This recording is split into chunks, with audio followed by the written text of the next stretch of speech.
ଓଡ଼ିଆ ସ୍ୱାଭିମାନର ରୂପକାର ଥିଲେ ରଜତ କୁମାର କର।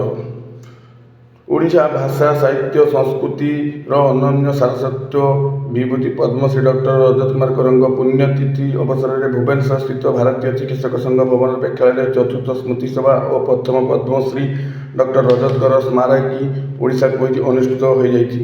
ଏହି ସଭାରେ ବହୁତ ମାନ୍ୟଗଣ୍ୟ ଅତିଥିମାନେ ଯୋଗଦାନ କରି କୃତି ପ୍ରତିଯୋଗୀମାନଙ୍କୁ ପୁରସ୍କାର ପ୍ରଦାନ କରିଥିଲେ। ପ୍ରଥମ ଏବଂ ଦ୍ୱିତୀୟ ଓ ତୃତୀୟ ପ୍ରତିଯୋଗୀମାନଙ୍କୁ ପୁରସ୍କାର ମାନପତ୍ର ଟ୍ରଫି ଏବଂ କ୍ୟାଶ୍ ପ୍ରାଇଜ୍ ପ୍ରଦାନ କରିଥିଲେ। ଅନ୍ୟ ସମସ୍ତ ପ୍ରତିଯୋଗୀମାନଙ୍କୁ ମାନପତ୍ର ପ୍ରଦାନ କରିଥିଲେ। ଏହା ପ୍ରତିବର୍ଷ ଚାଲୁ ହେବ ବୋଲି ଅଂଶମାନଙ୍କର ସୂଚନା ପ୍ରଦାନ କରିଛନ୍ତି। ପୌତ୍ର ଏବଂ ସ୍ମୃତି ସଂସଦର ନ୍ୟାସୀ ଆଜି ଆମର ପଦ୍ମଶ୍ରୀ ରଜତ କୁମାର କରଙ୍କର ଚତୁର୍ଥ ପୁଣ୍ୟତିଥି ଅବସରରେ ତାଙ୍କର ସ୍ମୃତି ସଭା ଏବଂ ପ୍ରଥମ କରିକି ଆମେ ପଦ୍ମଶ୍ରୀ ଡକ୍ଟର ରଜତ କର ସ୍ମାରକୀ ଓଡ଼ିଶା କ୍ୱିଜ୍ ଆରମ୍ଭ କରିଛୁ, ଯେଉଁଟାକି ସବୁ ବୟସର ବ୍ୟକ୍ତିଙ୍କ ପାଇଁ ଥିଲା ଗୋଟେ ସାଧାରଣ କ୍ୱିଜ୍, ଯେଉଁଥିରେ କି ଓଡ଼ିଶା ସମ୍ବନ୍ଧୀୟ ଓଡ଼ିଶାର ଖାଦ୍ୟ, ଓଡ଼ିଶାର ସଂସ୍କୃତି, ଓଡ଼ିଶାର କଳା, ଓଡ଼ିଶାର ସିନେମା, ଓଡ଼ିଶାର ସଙ୍ଗୀତ, ଓଡ଼ିଶାର ଐତିହ୍ୟ, ରାଜନୀତି, ବିଭିନ୍ନ ଦିଗର ଓଡ଼ିଶା ରିଲେଟେଡ୍ ଯେତେ ବି ପ୍ରଶ୍ନ ଉତ୍ତର ସବୁ ଆମର ଯିଏ ବିଶିଷ୍ଟ କ୍ୱିଜ୍ ହୋଷ୍ଟ କଳ୍ପିତ ମହାନ୍ତିଙ୍କ ଦ୍ୱାରା ଏହି କ୍ୱିଜ୍ଟିକୁ ପରିଚାଳନା କରାଯାଇଥିଲା ଏବଂ ଯୁବ ବକ୍ତା ଭାବରେ କ୍ୱିଜ୍ରେ ଆହ୍ୱାନ ନାୟକ ଉପସ୍ଥିତ ଥିଲେ ଏବଂ ଅପରାହ୍ନରେ ସନ୍ଧ୍ୟାରେ ଯେଉଁ ସାଧାରଣ ସ୍ମୃତି ସଭା ହେଇଥିଲା ସେଥିରେ ଆମର ସଭାପତିତ୍ୱ କରିଥିଲେ ଶ୍ରୀ ମନମୋହନ ପ୍ରହରାଜ, ଆରକ୍ଷୀ ମହାନିର୍ଦ୍ଦେଶକ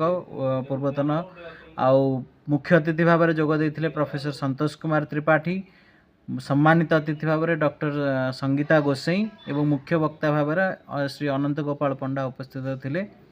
ଏମାନଙ୍କ ସହିତ ଆମର ଆଜି ପାଖାପାଖି 100ରୁ ଉର୍ଦ୍ଧ୍ୱ ସ୍କୁଲଠୁ ନେଇକି ସାଧାରଣ ବର୍ଗ ପର୍ଯ୍ୟନ୍ତ 70 ବର୍ଷରୁ 7 ବର୍ଷ, ଯେମିତି ମୁଁ କହୁଥିଲି 70 ବର୍ଷରୁ 7 ବର୍ଷ ବୟସର ବ୍ୟକ୍ତିମାନେ ଏହି କ୍ୱିଜ୍ ପ୍ରତିଯୋଗିତାରେ ଭାଗ ନେଇଥିଲେ।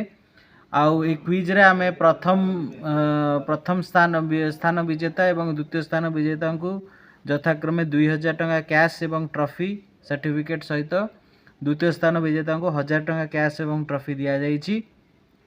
ଆମର ଏ ସମସ୍ତ ତାପରେ ବାକି ସମସ୍ତ ଯେଉଁମାନେ ଫାଇନାଲିଷ୍ଟ ହେଇଥିଲେ ସମସ୍ତଙ୍କୁ ପୁରସ୍କାର ଟ୍ରଫି ଏବଂ ପୁରସ୍କାର ସବୁ ଦିଆଯାଇଥିଲା ଏବଂ ସମସ୍ତ ପ୍ରତିଯୋଗୀମାନଙ୍କୁ ପାର୍ଟିସିପେସନ୍ ସାର୍ଟିଫିକେଟ୍ ଦିଆଯାଇଛି। ଆଜିଠୁ ଏହି ଆମେ ସ୍ମୃତି ସଂସଦ ତରଫରୁ ନିର୍ଣ୍ଣୟ କରୁଛୁ କି ପ୍ରତି ପୁଣ୍ୟତିଥିରେ ଆମେ ପଦ୍ମଶ୍ରୀ ରଜତ କରଙ୍କର ମେମୋରିଆଲ କ୍ୱିଜ୍ ଓଡ଼ିଶା କ୍ୱିଜ୍ ଆରମ୍ଭ କରିବୁ, ଯାହାଦ୍ୱାରା କି ଯୁବପିଢ଼ିମାନେ ଓଡ଼ିଶା ସଂସ୍କୃତି ସାହିତ୍ୟ ସହିତ ଅଧିକ ଜଡ଼ିତ ହୋଇପାରିବେ। କୁମାର କରଙ୍କ ଜୟନ୍ତୀ ସେପ୍ଟେମ୍ବର 2ରେ ଯେଉଁଟା ପାଳିତ ହୁଏ ସେଟା ପ୍ରାୟତଃ ସାହିତ୍ୟ ଏକାଡେମୀ ସହିତ ମିଳିତ ଭାବରେ ସେଟା ବିସ୍ତୃତ ଭାବରେ ସାରସ୍ୱତ ମହୋତ୍ସବ ଭାବରେ ପାଳନ କରାଯିବ। ତାର କାର୍ଯ୍ୟାବଳୀ ଏବେ ଧୀରେ ଧୀରେ ନିର୍ଦ୍ଧାରଣ କରାଯିବ ସାହିତ୍ୟ ଏକାଡେମୀ ସହିତ ବସିକି। ଆଧୁନିକ ଯୁଗରେ ମାୟାଧର ମାନସି ଏହି ଭାବନା ସ୍ତରକୁ ଗୋଟିଏ ଅନେକ ବ୍ୟକ୍ତିଙ୍କର ଅନୁଭବ ତାଙ୍କ ଭିତରେ ରହିଛି। ତାପରେ ପଳେଇ ଆସିବା ନାଟକ କରିଛନ୍ତି, ନାଟକ ଲେଖିଛନ୍ତି। ନାଟକ ଯେତେବେଳେ ସେ ଲେଖିଛନ୍ତି ଆପଣମାନେ ଚିନ୍ତା କରନ୍ତୁ ତାଙ୍କର ମାନସିକତା କ'ଣ।